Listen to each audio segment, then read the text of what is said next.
हे मेरे प्यारे बच्चों, तुम सभी का स्वागत है मेरे चैनल बी स्मार्टी में। इससे पिछले वाले वीडियो में हमने एक एनालिटिकल पैराग्राफ कवर किया था और इसी सीरीज को आगे कंटिन्यू करते हुए मैं तुम लोगों के लिए एक दूसरा एग्जांपल लेकर आया हूँ और ये भी बहुत ही ज़्यादा इंपॉर्टेंट है। लेकिन ये पाई चार्ट भी नहीं है, ये लाइन ग्राफ भी नहीं है।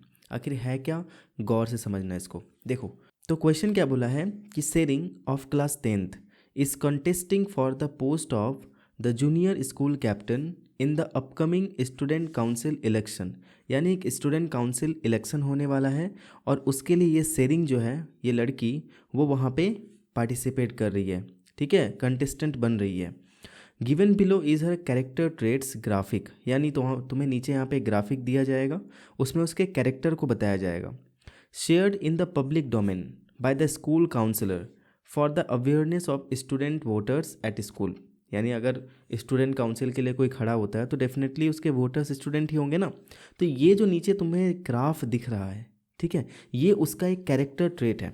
जैसे क्या क्या कैरेक्टर दिया हुआ है कि is an average academic performer, is less impulsive but highly sensitive, works hard to achieve goals, believes in one for all for one, helps his peers in their difficulties, academic or personal, thrives only on appreciation, maintains disciplined study routine, exhibits good decision making skills, focuses on excellent outcomes। तो ये जो तुम्हारे पास दिए हुए 1 2 3 4 5 6 7 8 9 10, ये जो 10 तुम्हें character दिख रहे हैं ना, ये सारे के सारे किसके हैं, ये इस शेरिंग के हैं। अब इसी कैरेक्टर को तुम्हें एनालाइज करना है, देखना है और समझने के बाद क्वेश्चन देखो क्या बोला है कि all Shering's peers have been asked to write a paragraph in about 100 to 120 words analyzing these traits to either support और अपोज। देखो दो चीज़ बोला है, चाहे तो तुम्हें सपोर्ट करना है उसको या उसको अपोज करना है कि उसको कैंडिडेचर मिलना चाहिए या नहीं मिलना चाहिए, उसे स्टूडेंट काउंसिल इलेक्शन में जीतना चाहिए या नहीं जीतना चाहिए। As one of her peers write this analytical paragraph by selecting some of the traits that support your analysis। जैसे तुम कैसे स्टार्ट कर सकते हो। As a responsible student voter I believe Shering possesses या Shering does not possess the necessary traits to be a school captain. उसके बाद क्या क्या है उसमें या क्या क्या नहीं है वो तुम वहाँ पे बताओगे। You may end like this, कैसे ख़त्म करोगे इस पूरे पैराग्राफ को। For these reasons I believe she has और या she does not have the potential to be a good school captain and I support. ठीक है, तो ये पूरे के पूरे तरीके से तुम्हें इस एनालिटिकल पैराग्राफ को लिखना है। तो सारी चीज़ें यहाँ पे दी गई हैं, सिर्फ इसको सजाना है, अरेंज करना है। तो इन कैरेक्टर टेस्ट को देखो और समझो कि तुम किसकी तरफ जाना चाहते हो। क्या तुम चाहते हो कि शेरिंग को स्टूडेंट काउंसिल इलेक्शन के लिए कैंडिडेचर मिले, या तुम नहीं चाहते हो कि उसे उसके लिए कैंडिडेचर ना मिले। अब ये तुम पे डिपेंड करता है कि तुम इसकी अच्छाइयों को देखते हो या इसकी बुराइयों को देखते हो। तो जब भी ऐसा कोई क्वेश्चन आता है ना, बच्चे थोड़ा सा कंफ्यूज हो जाते हैं कि उसे किस तरफ जाना चाहिए। तो डेफिनेटली ये तुम पे डिपेंड करता है, जो भी उसके कैरेक्टरिस्टिक तुम्हें अच्छे लगते हैं उस हिसाब से चूज़ कर लो। जैसे कि यहाँ पे मैंने दोनों दे रखा है। टू सपोर्ट हर कैंडिडेचर, अगर मैं चाहता हूँ कि हाँ उसे कैंडिडेचर मिलना चाहिए, उसे इलेक्शन में खड़ा होना चाहिए, तो उसके लिए मैं ये सारी पॉइंट्स बता रहा हूँ। देखो क्या क्या बता रहा हूँ मैं। As a responsible student voter I believe Shering possesses the necessary traits to be an excellent school captain.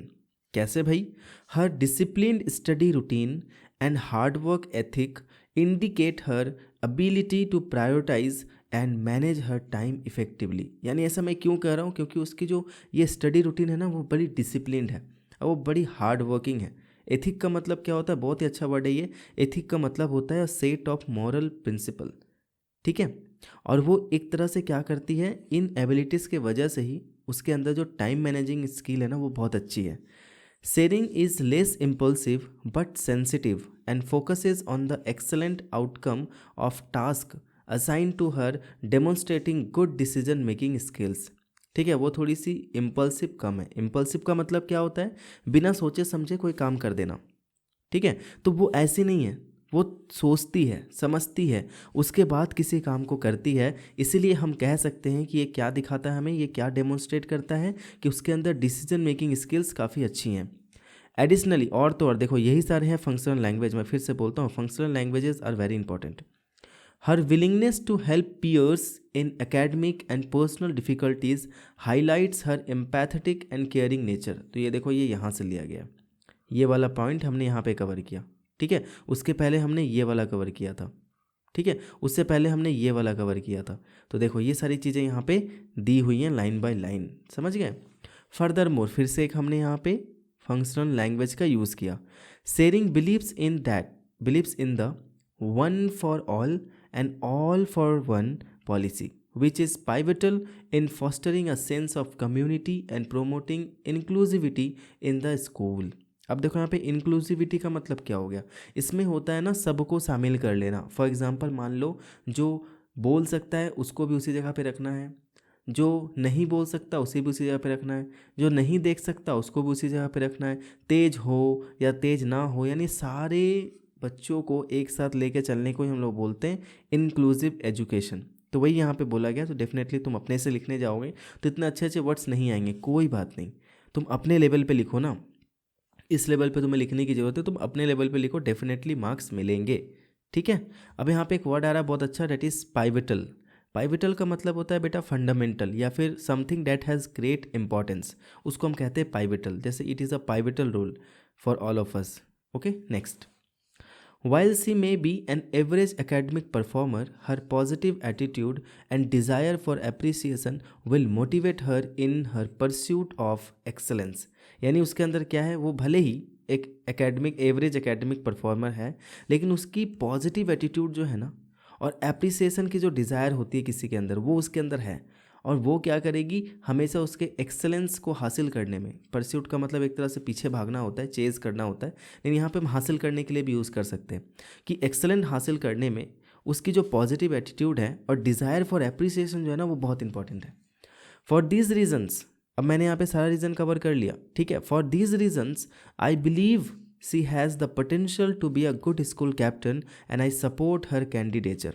और इसीलिए मैं उसको सपोर्ट करता हूँ या करती हूँ। तो इस तरीके से तुमने क्या किया, अपना ओपिनियन यहाँ पे रखा, ठीक। अब देखो यह दूसरा जो तरीका हो गया, इस दूसरे तरीके में ना तुम अपोज कर रहे हो, तो ये तुमको यहाँ पे जो भी कर रहे हो, चाहे तुम अपोज कर रहे हो या उसको सपोर्ट कर रहे हो, यहाँ पे ऊपर लिखना ज़रूर, क्योंकि ये नहीं लिखोगे ना तो मार्क्स काट देगा टीचर, उसको समझ में नहीं आएगा। देखो टीचर को ना तुम्हें जितना हो सके उतना फ्लेक्सिबल बना के रखना है, ठीक। उन्हें गुस्सा नहीं करवाना है। ऐसा काम ना किया करो एग्जाम में कि वो गुस्सा हो जाए तुम्हारे पेपर को पढ़ के कि ये कैसा लिख दिया है, कहाँ से लिख दिया, समझ नहीं आ रहा है। ये सारी चीज़ें नहीं करने देनी है। समझ में आई बात। दूसरी बात, तुम देख रहे हो कि दोनों जगह पर मैंने ना इंपॉर्टेंट पॉइंट्स को अंडरलाइन किया है, और ये हर बार मैं अपने स्टूडेंट्स को बोलता हूँ, चाहे तुम लेटर लिख रहे हो या क्वेश्चन आंसर लिख रहे हो या एनालिटिकल पैराग्राफ लिख रहे हो, हर जगह पे जो इंपॉर्टेंट पॉइंट्स होते हैं उसको ज़रूर अंडरलाइन करो, क्योंकि एग्जामिनर का जो नज़र है उसकी नज़रें उसी पॉइंट्स पे पढ़नी चाहिए जिसको तुमने अंडरलाइन कर रखा है, ठीक। अब देखते हैं हम इसको अपोज क्यों कर रहे हैं। सबसे पहले, as a responsible student voter I have reservations about Shering's candidature for the school captain's position while she maintains a discipline study routine. हाँ, मैं मानता हूँ कि उसके पास डिसिप्लिन स्टडी रूटीन है। Her average academic performance suggest a lack of academic discipline, ठीक है। हाँ, स्टडी रूटीन में उसकी डिसिप्लिन अच्छी है, लेकिन एकेडमिक डिसिप्लिन उसकी अच्छी नहीं है, इसके वजह से उसका एकेडमिक परफॉर्मेंस भी अच्छा नहीं है। एडिशनली, और तो और, her quest for appreciation may cause her to prioritise recognition over the wellbeing of the school community. तो यहाँ पे मैं नेगेटिव पॉइंट में क्या बता रहा हूँ कि उसका जो ये क्वेस्ट है ना, यानी सर्च, हमेशा जो वो एप्रिसिएशन की तलाश में जो रहती है ना, ऐसा हो सकता है कि वो अपने रिकॉग्निशन पे बहुत ज़्यादा प्रायोरिटाइज कर दे, अपने आप पे बहुत ज़्यादा ध्यान दे दे कि मैं फेमस क्यों नहीं हो रही हूँ, लोग मुझे अप्रिसिएट क्यों नहीं कर रहे हैं, और ये क्या करेगा, जो स्कूल का वेलबींग है उसको घाटे में डाल देगा। यानी वो स्कूल के वेलबींग पे ध्यान नहीं देगी, वो क्या करेगी, खुद के रिकॉग्निशन पे ज़्यादा से ज़्यादा प्रायोरिटाइज करेगी। मोर ओवर, और तो और, शेयरिंग सेंसिटिविटी वाइल एडमिरेबल, हाँ मानते हैं कि सेंसिटिविटी तो है उसके अंदर जिसको मैं एडमायर भी कर रहा हूँ, may hinder her ability to make tough decisions and exercise effective leader skills। इसका मतलब क्या हो गया कि हाँ, मैं मानता हूँ कि शेयरिंग जो है वो सेंसिटिव है, उसके अंदर सेंसिटिविटी भी है, जिसको मैं एडमायर भी कर रहा हूँ, लेकिन यही सेंसिटिविटी उसको टफ डिसीजन लेने में क्या करेगी, बाधा डालेगी। हिंडर का मतलब होता है टू क्रिएट ऑब्स्टिकल, ठीक है, तो वो उसके लिए एक ऑब्स्टिकल क्रिएट करेगी और ये अच्छी इफेक्टिव लीडरशिप स्किल नहीं है। While her willingness to help peers is commendable. Commendable word बहुत अच्छा है, इसको कहीं पे लिख लो। कमेंडेबल का मतलब होता है प्रेज वर्दी, एप्रिसिएबल, जिसको हम प्रेज करते हैं, जो काबिल होता है ना, काबिल तारीफ़ एक तरह से हम कहते हैं। हाँ, ये जो वो दूसरों को मदद करती है ना, वो काबिल तारीफ़ है। It may also distract her from her responsibilities as a school captain. ये क्या कर सकता है, उसे खुद के रिस्पॉन्सिबिलिटी से डिस्ट्रैक्ट कर सकता है। यानी अगर वो हर किसी को हेल्प करने जाएगी तो उसकी जो रिस्पॉन्सिबिलिटी है ना, उसको वो अच्छे से नहीं निभा पाएगी। Finally, Shering's focus on the excellent outcome of tasks assigned to her may cause her to overlook the process and teamwork required to achieve those outcomes which are crucial for the school's smooth functioning। यानी कई बार ऐसा हो सकता है कि वो हमेशा excellent outcome के वजह से जो टीम वर्क जो हो सकता है ना, जिसको स्कूल एक तरह से बोलो तो स्कूल के स्मूथ फंक्शनिंग के लिए जो भी क्रूशियल वर्क है ना, वो अच्छे तरीके से उसको नहीं निभा पाएगी। क्योंकि अगर हम हर एक समय परफेक्शन की ओर भागते हैं ना, तो हम कोई काम को अच्छे से नहीं कर सकते। कभी कभी हमें एक्सेप्ट करना पड़ता है कि कोई बात नहीं, चलेगा। ज़रूरी नहीं कि हर बार ही हम परफेक्ट हो और तभी हम कोई काम को करें। For these reasons I believe she does not have the potential to be a good school captain and I oppose her candidature. तो समझ में आ गया, इस तरीके से तुम्हें कोई भी एनालिटिकल पैराग्राफ लिखना है। फिर मिलेंगे दूसरे वीडियो में। आज के वीडियो में बस इतना ही। तुम चाहो तो मुझे इंस्टा पे भी फॉलो कर सकते हो। Thank you so much and all the best for your examinations.